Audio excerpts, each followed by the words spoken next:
ಬಾಗಿಲಿನಾಚೆಗೆತ ಬಂದು ಕೂಗಿದೆ ಪಾಡು ಪಾಯೆಂದು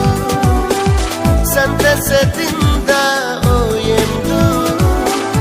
ಓಡಲೇಬೇಕು ನೀನೆಂದು ಸಾವಿರ ಕಣ್ಣಿನ ನವಿಲಾಗಿ ನಿಂತಿದೆ ಸಮಯ ನಿನಗೆಂದು ಕಣ್ಣನು ತೆರೆದು ಹಗುರಾಗಿ ನೋಡಲೇಬೇಕು ನೀ ಬಂದು ಕಿವಿ ಮಾತೊಂದು ಹೇಳಲೆ ನಾನೆಂದು ದಾರಿ ನಿಂತಾಗ ಸಾಗಲೇಬೇಕೆಂದು